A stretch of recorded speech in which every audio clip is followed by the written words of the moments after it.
Hi, it's me again. I thought I would do another video. Yes, I'm going to be finishing up the studio tour, but I thought I'd throw this in here as well. This is going to be a sketchbook tour, just kind of showing you my art that I do. This is an acrylic. It's actually my acrylic journey, so you will see from the very beginning my progression with acrylics and as I learned how to work with the medium. It was a rocky love with this medium. When I started it a couple years ago, I literally gave up in like 10 seconds because it was so difficult for me to grasp how people love this thing. It fought me so bad that I was just like, I don't even know what this is. It looked like worse than a child. I mean, it was not even lookable at. So I was like, you know what? Let's try this again. People always say to do a sketchbook and that'll help. So I was like, let's try this out. So I went to my local boutique and I was just shopping around and I came across this beautiful sketchbook. What caught my eye was the how it was made. It looks antique looking and the papers look old. But also when I'm looking at sketchbooks, I want to make sure that two things are in mind. One, the size. Like, what size do I want to do my paintings in? Because it's a study, I wanted to do small. And then my next thing was the paper quality. It needed to be able to hold oils and acrylics, mainly because oils, once I give an acrylics again, I already had it preset in mind that I was not going to do great. So I was like, let's have a backup plan just in case. So with that in mind, it had the quality that I needed for both. And so bought it. It was affordable and have not regretted. Actually bought another one. So we'll start with the first one. This was day one. You can tell I'm learning. I mean, this is of the street of where I live at. So sorry for the glare.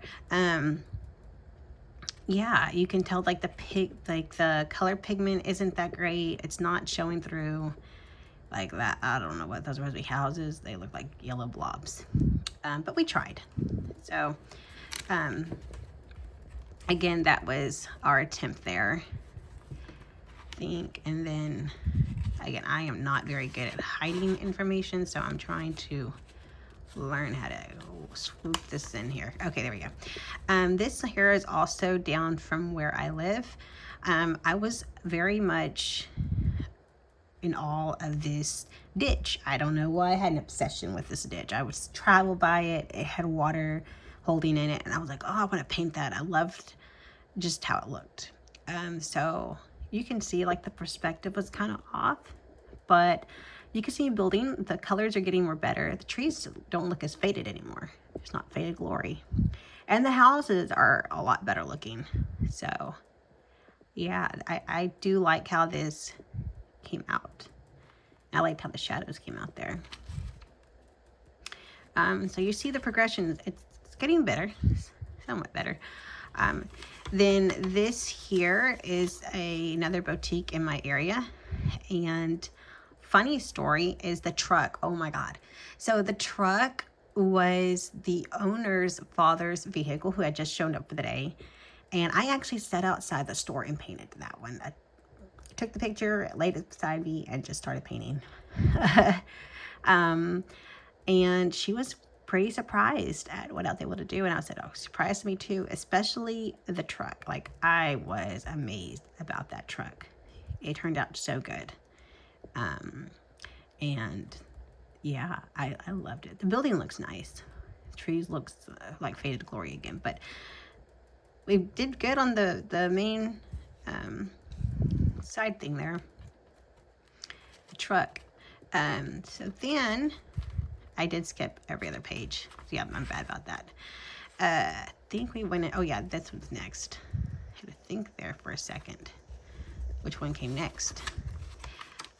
See, I'm not really good at hiding information. Not very good at all. That glare, man. So this here are these flowers down the road from me too. And they're growing wild. They're back again. I was obsessed with them then. I'm getting obsessed with them again now. But yeah, I figured I'd try painting them in the wild bush that's growing there, the wild weeds there. So I think that was in the ditch area too. I had a fascination for ditches for a hot minute there. Even in my oil paintings, I think I painted like several ditches just because I was fascinated by them. This is of my fireplace. I wanted to set the scene, and I took some books. I'm a book lover. I love books of all sorts. And I took a few of them, placed them in my fireplace with a little plant, and I really loved how the fireplace bricks turned out, more than I think the books in general.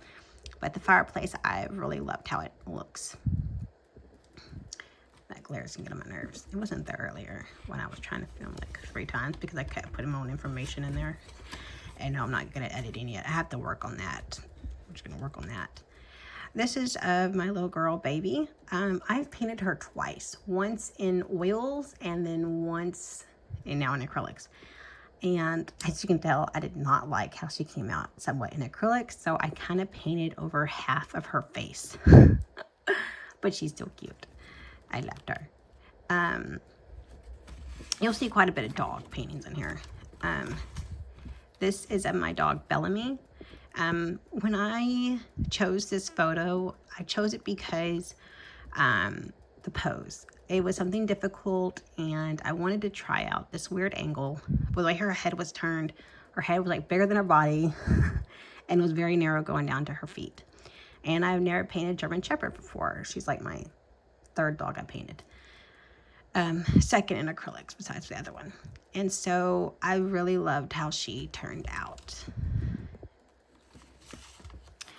Next is the headless mother, because I could not paint my mother's face. She laughed when I was like, Mom, I said I had to name you the headless mother in my sketchbook because I could not paint your face. It was just like, even her expression was just like, really? You really couldn't paint me? And I was just like, I tried. As you can see, I blobbed it out. Her face is just too symmetrical for me. It's hard.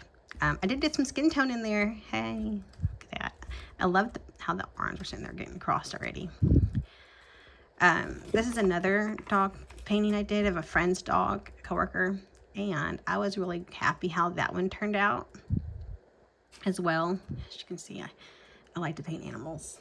Somehow I ended up being a plein air artist, and for some reason doing commissions for dog paintings. I've done like several already, and cats, but in oils. But yeah, this is a friend. She loved the dog. The picture I did of her dog. These are some cows that I go by at my job. My first time painting cows, and so funny story here. When I took the picture for these, I was gonna paint them too, but I was like kind of awkward because I just got off work.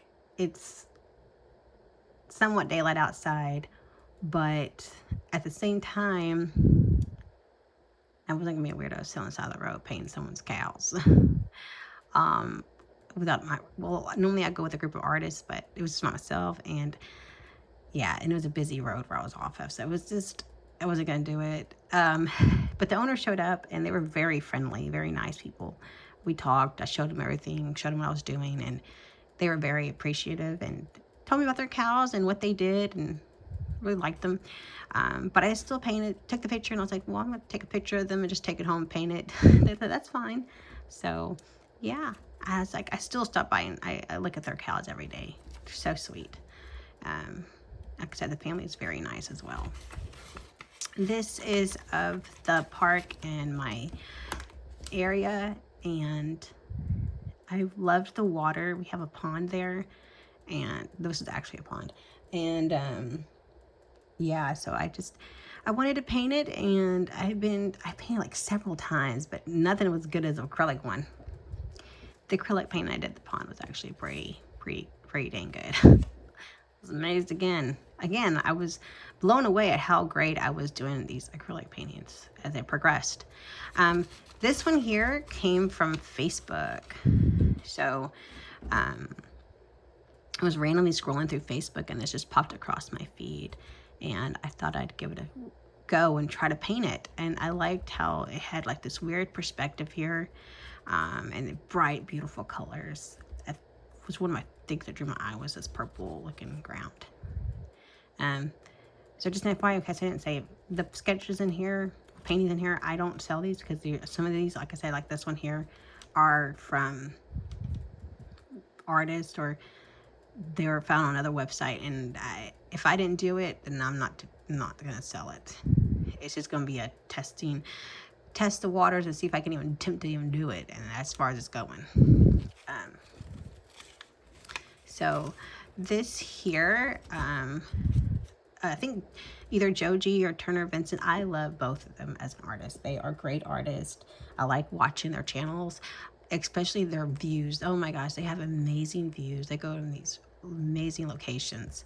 I think this is at one of their locations, and I took a screenshot off of YouTube, and I was like, I want to paint that in my sketchbook, because I just was blown away by the colors. I mean, at this place was just amazing.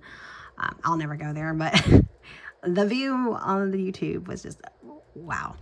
So I was like, let me just paint one of my favorite scenes. So painted it, and I loved it. Felt like I was there, even though I wasn't. Lucky people. I get to go see that beautiful sight. I think I even did another one of there. Oh no, this here is of a friend of mine's painting. Oh, not painting. Friend of mine's place she stays at, and she wanted me to paint it for her, and I was like, let me just try, but I'm gonna do my sketchbook just to see how you can do it in acrylics, because acrylics I can just play with the colors, and it's a work in progress. I haven't even finished it. I got sidetracked with other things, but she's forgotten about it, and so I'm like, oh, well, if you forgot about it, I'm gonna forget about it too. I'll get around to it when I feel like it and surprise her with it. We both got caught up in things. I had a lot of health issues, and she understood. This here is, I think, another Turner Vincent or Joji. One of them went here.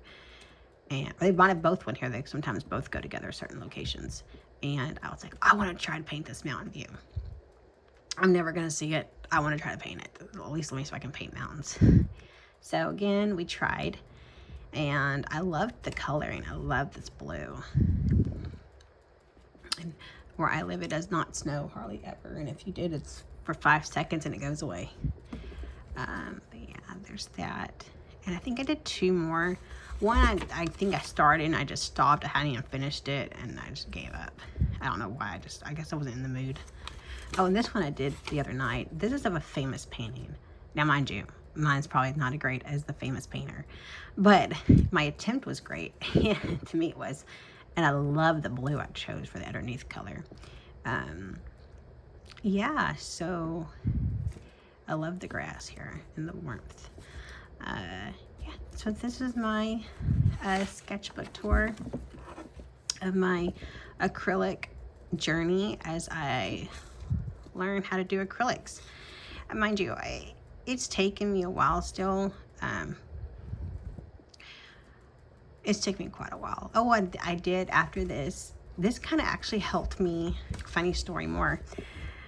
This sketchbook actually helped me get a side, 2 side hustles actually, well, side gigs.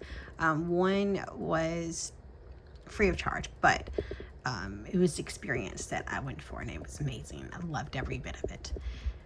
I had a plein air artist that she hosts the events for us. She was like, hey, I'm doing this mural, it's a big one, and she was like, do you know anyone who has any experience? And I was like, I have some, and it's my knowledge off YouTube, but I've never physically done one.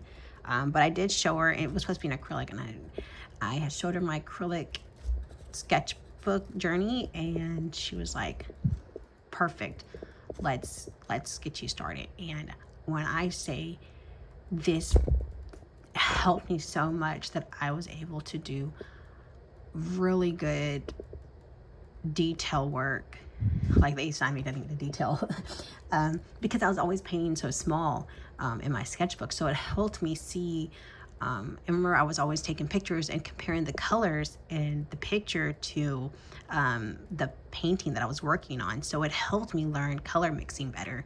The way my brain operates is I have to physically be able to do something in order for me to absorb the information and learn from it. And that's just how I am, and how I learn and grasp things. So it helped me there, and then it helped me do backstage like props and painting for theater. I did 2 of those, and I painted the background for a museum. So like I said, it really helped give me the courage to say I can paint and just more than just oil. I can paint in acrylics now, and not to be afraid to take the chance and learn a new medium, even though I know I'm gonna fail it. Not do really well at all. I'm not always going to be great at something, and so that really what acrylic taught me is that to give it a second chance, and to not give up, and just to keep pushing through and to keep practicing, because you're never going to learn everything, you're never going to know everything. And that was one of the hardest things I think I had to absorb my own self, was I'm not going to be great at everything, and I'm probably not, and just to me I was. So yeah, I'm really glad to share what I've done so far with just my acrylics. And again, I will see you in the next video. Bye.